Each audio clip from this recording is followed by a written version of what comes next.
ఇందిరా మహిళా శక్తి కింద 1 మంది మహిళలను కోటీశ్వరులను చేయడమే ప్రభుత్వ లక్ష్యం అని చెప్పుకుంటూ డ్వాక్రా సంఘాలకు చీరలు పంపిణీ చేస్తున్నారు. మేము ఇక్కడ ఉన్న షేర్లింగంపల్లి ప్రజాప్రతినిధులకు ఒకటే అడుగుతున్నాం. ఈరోజు కాంగ్రెస్ ప్రభుత్వం ఏర్పడి దాదాపు 3 సంవత్సరాలు. 3 సంవత్సరాలలో ఎంతమంది మహిళలకు ఎన్ని చీరలు ఇచ్చారు?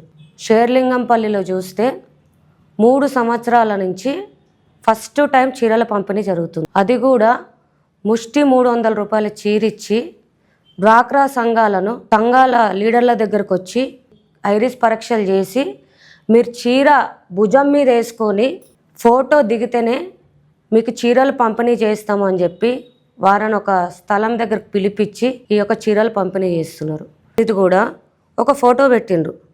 మహిళలకు చీరలు ఇవ్వాలంటే మామూలుగా ఒక చీర కవర్లో పెట్టి ఇవ్వచ్చు, కానీ ఇక్కడ మీరు ఫోటో చూపిస్తాం మీకు.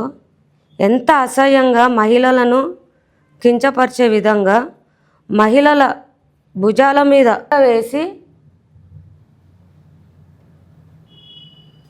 ఫోటోలు దిగితే తప్ప మీకు చీరలు ఇవ్వమని చెప్పేసి ఈ యొక్క కాంగ్రెస్ ప్రభుత్వం చేస్తుంది. మీరు 3 సంవత్సరాల నుంచి 3 సార్లు చీరలు ఎగ్గొట్టిన వాళ్ళు మహిళలను కోటీశ్వరులను చేస్తా అంటే ఇక్కడ ఉన్న డ్వాక్రా సంఘాల మహిళలు ఏమన్నా పిచ్చోళ్ళ? వాళ్ళకేం తెలియదా ఇక్కడ జరుగుతుంది, ఇక్కడ ఏం జరుగుతుందో వాళ్ళకి తెలియదా? అన్ని మహిళలందరూ కూడా గమనిస్తూనే ఉన్నారు. రాబోయే రోజుల్లో ప్రభుత్వానికి ఈ యొక్క మహిళలే బుద్ధి చెప్తారు. నేను అభివృద్ధి కోసమే పార్టీలు మారినా అని చెప్తున్న ఈ యొక్క ప్రజాప్రతినిధి అండ్ కాంగ్రెస్ ప్రభుత్వానికి మేము ఒకటే అడుగుతున్నాం. మీ ప్రభుత్వం ఇచ్చిన 6 గ్యారంటీలలో 2500 కోడలకు ఇస్తా అన్న పథకం ఏమైంది? అత్తకి 4000, కోడలికి 2500 ఎక్కడికి పోయినాయి?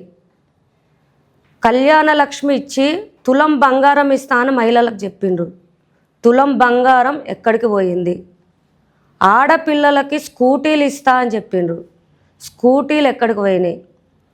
2018 ఎలక్షన్ టైంలో ఈ యొక్కడున్న ప్రజాప్రతినిధి ఎమ్మెల్యే గాంధీ గారు మహిళా భవనాల కోసం ₹1 కోటి అని చెప్పేసి ఒక చెక్కు కూడా చందానగర్లో క్రిస్టల్ గార్డెన్లో ఆ మహిళలందరూ కలిపి ₹1 కోటి చెక్ ఇచ్చి మీకు మహిళా భవనాలు కడుతున్నామని చెప్పి ఇచ్చిండ్రు. మరి ఈ యొక్క ₹1 కోటి మహిళా భవనాలు ఎక్కడికి పోయినాయి?